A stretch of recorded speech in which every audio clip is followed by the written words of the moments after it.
رقت عيناي شوقا ولطيبة ذرفت عشقا فأتيت إلى حبيبي فاهدأ يا قلب ورفقا. اب آج کا میرا موضوع ہے شہادت علی رضی اللہ تعالیٰ عنہ. اصل میں حضرت علی رضی اللہ تعالیٰ عنہ کی شہادت بھی اسی الفتنۃ الکبریٰ کا تسلسل ہے. وہ جو عبداللہ ابن سبا کا پیدا کردہ عظیم ترین فتنہ تھا، اسی کا ایک نتیجہ حضرت علی کی شہادت بھی ہے، لیکن وہ بات ذرا تفصیل سے سمجھنی ہوگی. اور اس کے لیے میں ممنون احسان ہوں، حال ہی میں ایک کتاب چھپی ہے، ڈاکٹر سید رضوان علی ندوی، وہ محقق ہیں تاریخ کے، انہوں نے بڑی تاریخی تحقیق کے بعد جو باتیں بیان کی ہیں وہ میں آپ کے سامنے رکھ رہا ہوں. عرب میں جنوب مغرب کی کونے میں جہاں یہ یمن بھی آباد ہے، اس کے اوپر نجران ہے، اسی علاقے میں یمامہ کا علاقہ کہلاتا ہے. یہاں ایک قبیلہ آباد تھا، بنو تمیم. یہ جو لوگ تھے بڑے کرخت مزاج، جنگجو، اکھڑ، ضدی، اور جس بات کو ایک دفعہ مان لے اس پر اڑ جانے والے اور مر مٹنے والے. یہیں سے فتنہ پہلا اٹھا تھا. سب سے بڑا جو نئے جھوٹے نبی کھڑے ہوئے تھے ان میں سب سے بڑا تو مسلمہ کذاب تھا. یہی تو علاقہ تھا. اور اس کے خلاف اس فتنے کی سرکوبی میں کتنے صحابہ، 1200 صحابہ ایک جنگ کے اندر شہید ہوئے، جن میں 500 جو ہیں وہ حفاظ تھے رضی اللہ تعالیٰ عنہ اجمعین. تو یہ لوگ جو یہ تھے بڑے زوردار تھے. اس قبیلے کے بارے میں حضرت عمر رضی اللہ تعالیٰ عنہ نے ایک بڑی عجیب حکمت عملی اختیار کی. ان کو وہاں سے اکھاڑ کر اور ایران کی سرحدوں پر آباد کر دیا، اب جہاں پر جہاد ہو رہا تھا، تاکہ ان کے اندر جو یہ جنگجوئی ہے یہ اب اس مقصد کے لیے استعمال ہو. اب وہ دارالاسلام کی توسیع کے مقصد کے لیے استعمال ہو، اور وہ ہوئی. حضرت عمر نے 2 چھاونیاں بنائی تھی رضی اللہ تعالیٰ، کوفہ اور بصرہ. کیونکہ ظاہر بات ہے کہ اب جو اسلام کا دائرہ پھیل رہا تھا اور اسلامی حکومت پھیل رہی تھی، اور زیادہ تر جو ہے مشرق کی طرف پھیل رہی تھی، ایران اور خراسان وغیرہ کی طرف. تو اب مدینے سے اس کا کنٹرول اتنا آسان نہیں تھا، فاصلہ تھا. تو چھاونیاں بنائیں تاکہ یہ اس سرحد کے اوپر یہ موجودہ مرکز رہے، یہاں فوجیں موجود رہیں، کہیں کوئی بغاوت ہو تو اس کو کچلنے کے لیے وہ قوت فوری طور پر دستیاب ہو سکے. یہ لوگ ہیں کہ جو عبداللہ ابن سبا کی فتنے سے سب سے زیادہ متاثر ہوئے. ان کی مزاج میں وہ کجی تو تھی نا. حضرت عمر بھی ان کا جو ایک مضبوط کنٹرول تھا انہیں دبائے رکھا ہے، اور ان کا رخ جو ہے ایک دوسری طرف موڑ کر اس سے اسلام کو فائدہ پہنچایا. لیکن اس کے بعد جب فتنہ جو آیا یہ عبداللہ ابن سبا، تو سب سے بڑھ کر یہی لوگ اس کے ماننے والے، اور انہی میں سے وہ لوگ تھے جنہوں نے جانیں بھی دے دی ہیں، جنہیں حضرت علی نے زندہ جلایا ہے، اس لیے کہ وہ کہتے تھے کہ علی خدا ہے. اے علی تم خدا ہو، تم ہمیں آگ میں جلا رہے ہو، یہ تو تم ہمارا امتحان لے رہے ہو. وَلَنَبْلُوَنَّكُمْ بِشَيْءٍ مِّنَ الْخَوْفِ وَالْجُوعِ وَنَقْصٍ مِّنَ الْأَمْوَالِ وَالْأَنفُسِ وَالثَّمَرَاتِ. اب وہ اس آیت کو اپنے اوپر منطبق کر رہے ہیں. تو یہ جو کرخت لوگ تھے، انہوں نے در حقیقت جو ہے عبداللہ ابن سبا کے کردار میں سب سے بڑا رول پلے کیا، اور انہی کے ہاتھوں حضرت عثمان شہید ہوئے رضی اللہ تعالیٰ.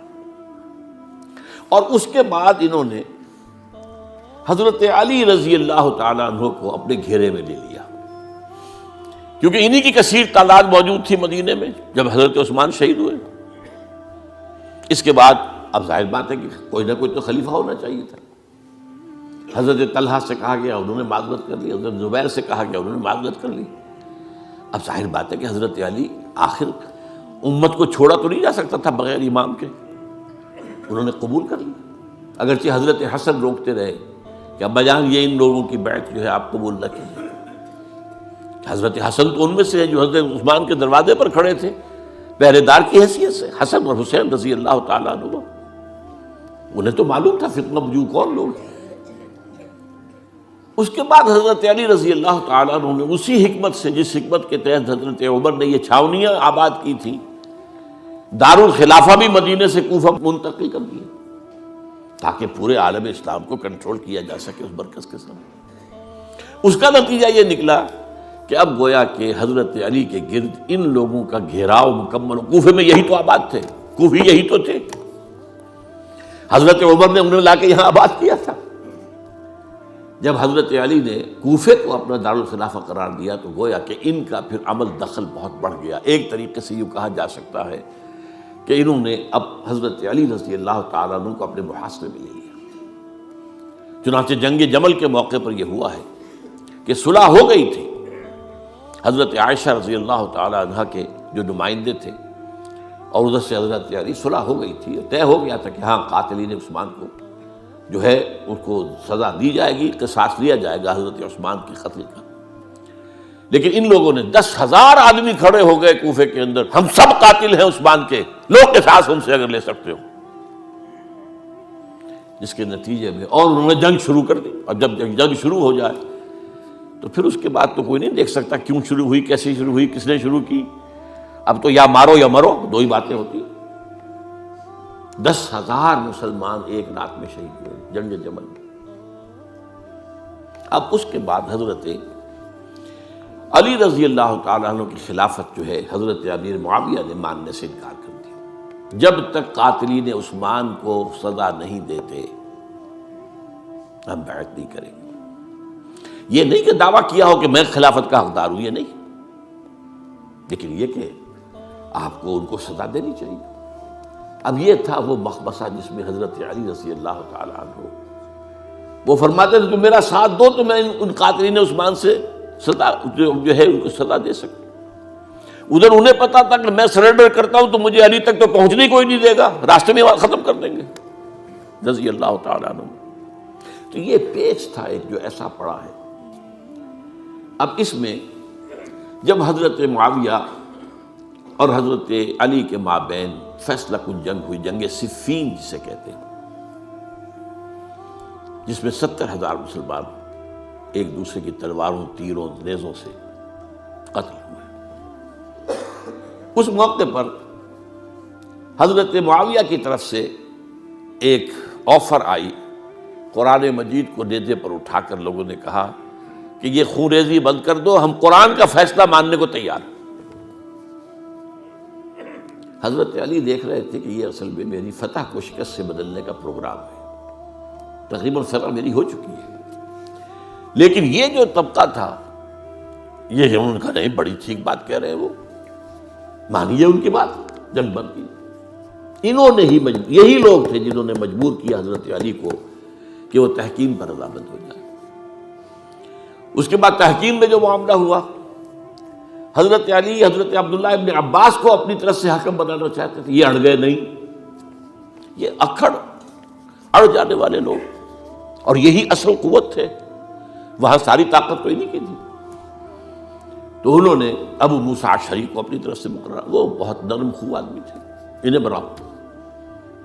بہرحال جو بھی بات طے ہوئی، اب تاریخ کی روایتوں میں اختلاف ہو سکتا ہے، کہا یہ جاتا ہے کہ طے تو یہ ہوا تھا حکمین کے مابین، ادھر سے ابو موسیٰ اشعری، ادھر سے عمرو بن العاص رضی اللہ تعالی عنہما، کہ آپ اپنے جو کلائنٹ ہیں حضرت علی آپ انہیں معزول کر دیجئے، میں معاویہ کو معزول کر دیتا ہوں، پھر جو ہے مسلمان فیصلہ کر لیں کسی اور کی عبادت۔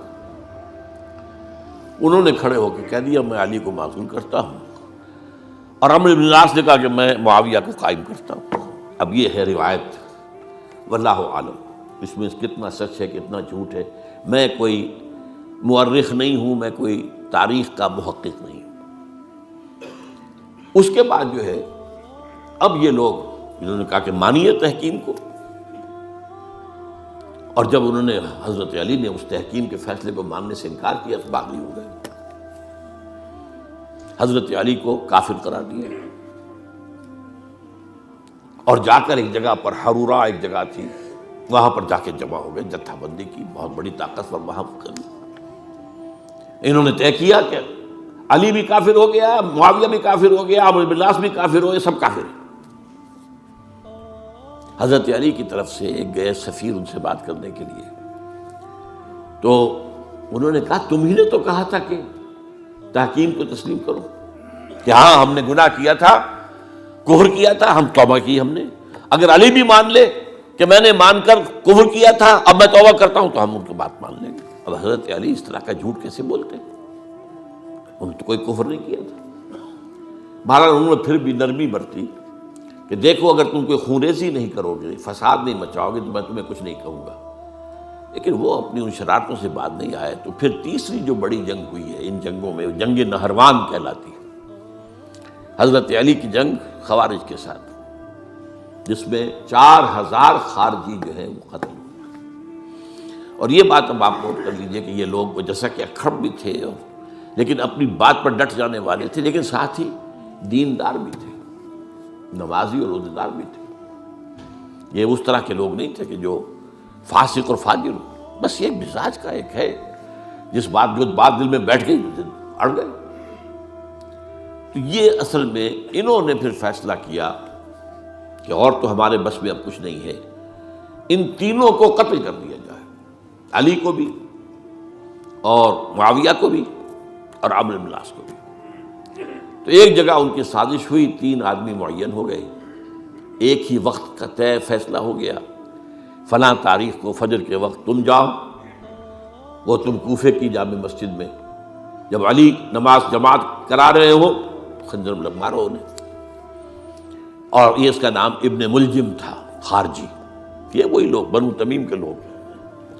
دوسرا جو تھا وہ دمشق میں حضرت معاویہ کو قتل کرنے، شہید کرنے کے لیے پہنچ گیا۔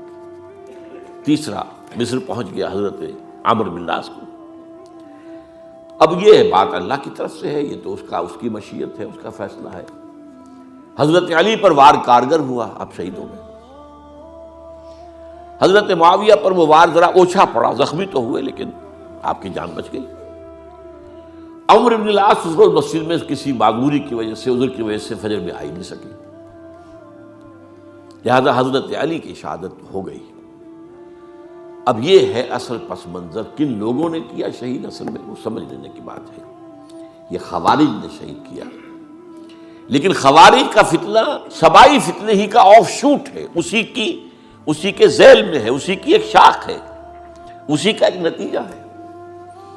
یہ خوارج جو ہے بعد میں بھی ان کی مسلسل جو ہے وہ جنگیں رہی ہیں۔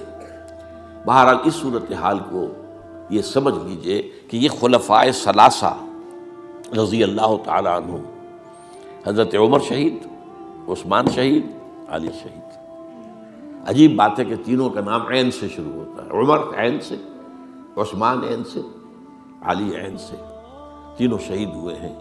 لیکن یہ کہ یہ ہے تاریخی پس منظر۔